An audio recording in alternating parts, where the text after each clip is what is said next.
today's video mga kamoto, second day sa atong pagbuo aning 177cc. Katong gipost nato last day, pero tungod lagi kay busy kayo tamo nang karon pa nato siya mahuman. So ako sa ipakita sa inyo mga kamoto ug unsaon ang proper build sa pagbuo ng loaded. Kay sa loaded di gina pwede nga i-plug and play nato. So kaning ipakita nako sa inyo karon mga kamoto is nag-compute kog compression para maswak sa octane nga atong gamiton. So karon mga kamoto, hatagan ta mo idea ug unsaon pag-compute ug compression. Ang inyong buhaton is compute ninyo ang inyong CC sa inyong gibuo nga load. Pananglitan kani atong gibuild karon is 177 man ni kay 62 ang atong bore, so ato siyang computon. So 177 i-plus ninyo sa inyong nakuha sa TDC atong burette nga akong gamit kaganina. Sa amuha din ni sample lang 15.5 ang among nakuha. Ato dayon nang i-plus sa engine volume nato which is 177cc. Ug pila ang atong makuha na pag plus nato is ato dayon divide sa nakuha nato sa burette kaganina sa TDC. Dayon ug pila result mo na ang imong compression. Among target ani is 12.4. Tungod kay nakuha naman mo ang sakto nga compression nga among gusto is amo na dayong gisalpak ang head. Pero siyempre mga kamoto, para malapat ug sakto ang inyong gasket is inyo ginanggamitan og torque gauge. Sunod na mong gibuhat ani, convert namo into shim type. Kaning among cam nga gamit is isalsal kayo ug valve. Pero pag gamit namo og shim type, aw na less ng kayo, wala na siya na damage. So lisod gid kayo magbuo kag loaded unya dili nimo kabisado ang mga pisa. Kay pananglit wala pa ka nakasulay ana nga parts, aw mahulog yun ug try and error ka. Kay sa kadaghan pwede nimo itaod nga mga parts karon ug magloaded ka is bilion lang pud kaayo ang mga lig-on. Samot nag ituring nimo kailangan gyud kag mga lig-on nga parts. Sumaotong ingon nako nga paborgid kaayo makatunong kag mechanic nga suito sa mga lig-on nga parts. Ay bisan karon no, ako gapangamigo pa kung unsay maayo nga parts ang atong itaod. Kay lamigid kay sa paminaw ug ang imong build is pila ka year ay ha na unsa. Mao nang ako din ni mo suggest lang ko og parts once nasulayan na nako. Kanina sad gipakita nako sa inyo karon ug unsaon pag-angle sa cam nga gusto nimo. Pero syempre no, gamitan gid nimo adjustable timing gear. Ug ikaduha, kinahanglan naa kaani gigamit nako karon. Sumao ni siya ang degree wheel. So mostly sa mga tao pangpadako ra daw ni og labor. Pero ang tinuod ana is dako kayo ni og tabang para makuha nimo ang sakto nga angle sa cam. Kayo mo palit na kag high performance nga mga cam karon is naanay cam chart nga pagkapinso saon man nimo pasunod sa angle nga ilang gihatag ug wala kaani.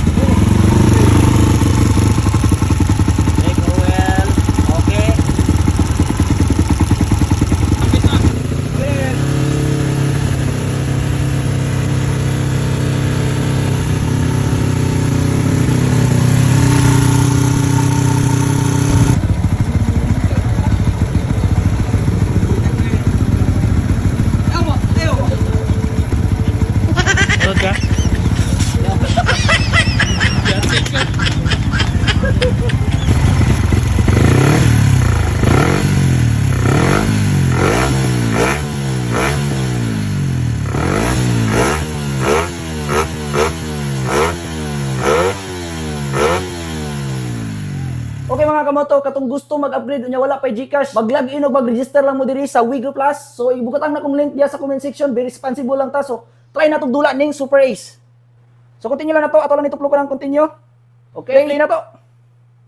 Let's do this. Alright, 640 largo. 12 largo. 600.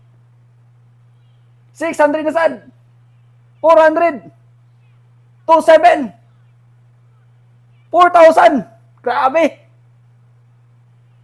200. 40. 120.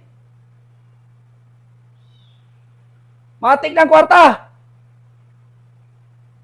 11,300. So ang link nasa comment section. Ibutang na ako. Very responsible lang ta. Alright. Pag-upload na mo.